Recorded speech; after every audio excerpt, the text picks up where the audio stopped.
Barcelona का पहला बड़ा स्थानांतरण, पीएसजी से एक अजीब खरीद, रियल मैड्रिड के लिए एम्बाप्पे का पहला मैच, मैनचेस्टर यूनाइटेड उन खिलाड़ियों को बेच रहा है जिनकी उन्हें जरूरत नहीं है।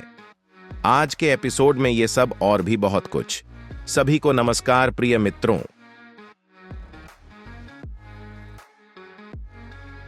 रियल मैड्रिड के मुख्य कोच कार्लो एंसेलोटी ने लंदन टीम चेल्सी पर 2-1 के स्कोर के साथ विजयी मैच के बाद परिणामों का सारांश दिया। मुझे खेल की गति पसंद आई। हमने आक्रमण में अच्छा खेला, टीम ने अच्छा खेला। 9 तारीख से टीम अटलंता के साथ। उन्होंने यह भी पुष्टि की कि किलियन एम्बाप्पे सुपर कप में हिस्सा ले सकेंगे। तो रॉयल क्लब के लिए फ्रेंचमैन का पहला मैच 14 अगस्त को होगा। देखते हैं वह खुद को कैसे साबित करते हैं। जाहिर है दानी ओल्मो का बार्सिलोना में स्थानांतरण होगा। इस वीडियो को रिकॉर्ड करने के समय क्लब ने अभी तक आधिकारिक घोषणा नहीं की थी, लेकिन खेल निदेशक डेको और वास्तव में ओल्मो के नेटवर्क पर पहले से ही तस्वीरें मौजूद हैं। यह शायद ही किसी प्रकार की मैत्रीपूर्ण मुलाकात है। इसलिए जब आप यह वीडियो देखेंगे तो बारसा पहले से ही इस स्थानांतरण की आधिकारिक घोषणा करने में सक्षम था। बारसा 55 मिलियन नेट का भुगतान करेगा, साथ ही विभिन्न बोनस के लिए 7 मिलियन का भुगतान करेगा।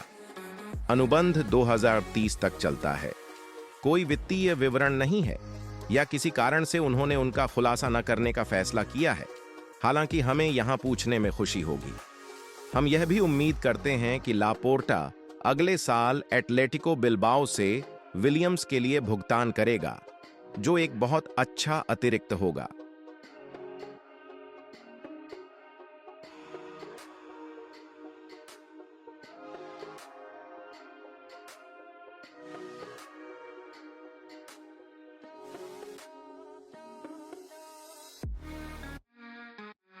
रेनाटो सांचेज पीएसजी से बेनफिका में आरण पर चले गए।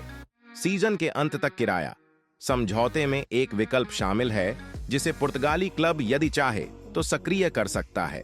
इसकी राशि निर्दिष्ट नहीं है, लेकिन कम लागत को देखते हुए यह माना जा सकता है कि यह 10 मिलियन यूरो से अधिक नहीं होगी।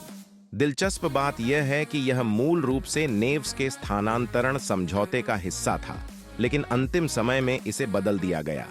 बेनफिका ने सोचा कि उसे बदलने की तुलना में उसे स्थानांतरित करना अधिक लाभदायक होगा और फिर उसे वापस लाया जा सकता है। मैं आपको यह भी याद दिला दूं कि सांचेज बेनफिका से स्नातक हैं, जहां से वह पहले उस समय बहुत सारे पैसे के लिए बायर्न चले गए थे। हालांकि वह उस समय खुद को साबित नहीं कर पाए और म्यूनिक टीम ने उन्हें तुरंत बेच दिया। उसके बाद लिली ने अच्छा समय बिताया, जिसके बाद मिलान उसे खरीदना चाहता था, लेकिन पेरिसियों ने रिनाटा को चुना। एक राय है कि अगर उन्होंने शेखों को मना कर दिया होता और मिलान चले गए होते तो उनका करियर पूरी तरह से अलग हो सकता था। और हमारे YouTube चैनल पर घंटी जरूर दबाएं और हमारे चैनल को सब्सक्राइब करें। इस मामले में आप निश्चित रूप से फुटबॉल जगत के सभी कोनों की सभी खबरों से अवगत रहेंगे। और जब तक आप ये कार्रवाई करेंगे हम जारी रखेंगे, क्योंकि हम पीएसजी के बारे में बात कर रहे हैं। आइए जादोन सांचो के साथ फ्रांसीसियों की बातचीत के बारे में बात करें। सांचो खुद इस क्लब में जाने के खिलाफ नहीं है और मैनचेस्टर यूनाइटेड 40 मिलियन पाउंड यानी करीब 46 मिलियन यूरो में उससे अलग होने के खिलाफ नहीं है। ये पहले से झांक था कि टेन हाग और सांचो ने शांति बना ली थी। जादोन ने एक दूसरे के प्रति चापलूसी भरे शब्द व्यक्त किए। तब भी हमने कहा था कि यह किसी प्रकार का सामरिक कदम हो सकता है।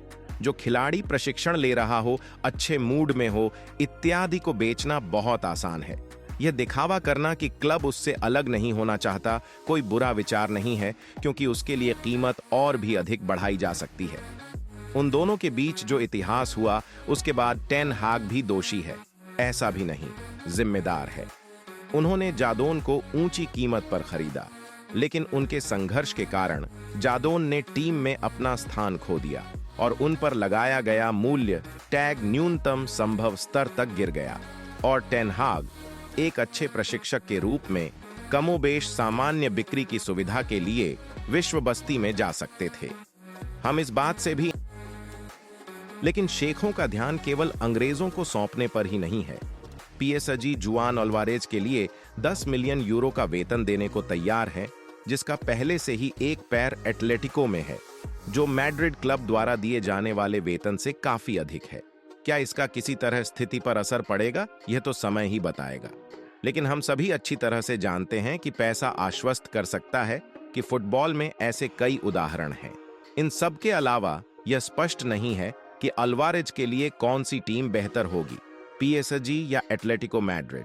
यदि आप स्ट्राइकर होते तो आप कौन सा क्लब चुनते? लेकिन मैनचेस्टर यूनाइटेड को और कौन छोड़ सकता है, वह एंथोनी है। फुटबॉलर सऊदी अरब लीग में जाने के करीब है। अल नस्र कथित तौर पर उसे राफिन्हा के विकल्प के रूप में देखता है, जिसके साथ वह किसी समझौते पर नहीं पहुंच सकता है। हालांकि वे बार्सिलोना में ही उन्हें अलविदा कहने को तैयार हैं। जहां तक एंथोनी का सवाल है, व्यक्तिगत रूप से उसकी मैनचेस्टर यूनाइटेड में कोई संभावना नहीं है। हम उसके किसी भी पुनर्वास में विश्वास नहीं करते हैं। हम यह कहने से डरते हैं, लेकिन एंथोनी का स्थानांतरण हमें आधुनिक इतिहास का सबसे विनाशकारी स्थानांतरण लगता है। यहां तक कि सांचो, जिसे अधिक भुगतान किया गया था, टीम के लिए और अधिक लाया और उसे और भी अधिक कीमत पर बेचा जा सकता था। एक दिलचस्प तथ्य, खरीद के समय एंथोनी की कीमत 35 मिलियन थी। मैनचेस्टर यूनाइटेड ने उसके लिए लगभग 100 का भुगतान किया। उनका बाजार मूल्य अब उस समय की तुलना में कम है जब उन्होंने अजैक्स छोड़ा था। वर्तमान में लगभग 25 मिलियन पर कारोबार कर रहा है। यह व्यवसाय है मैनचेस्टर शैली में। सामान्य तौर पर एंथोनी के साथ लड़ाई इतना बुरा विचार नहीं है। सबसे पहले पैसा, इसे वहां कमाना बहुत आसान है, और दूसरी बात, वहां फुटबॉल का स्तर बहुत कम है और शायद यह अपने करियर को पुनर्जीवित करेगा और वह फिर से महसूस करेगा कि वह क्या चाहता है, आत्मविश्वास। और तीसरा, क्रिस्टियानो रोनाल्डो का साथी बनने का अवसर, ऐसे स्टार के बगल में लगातार सुने जाने का अवसर है। बढ़िया, आज के लिए यह काफी है। आप सभी को धन्यवाद, सभी को अलविदा।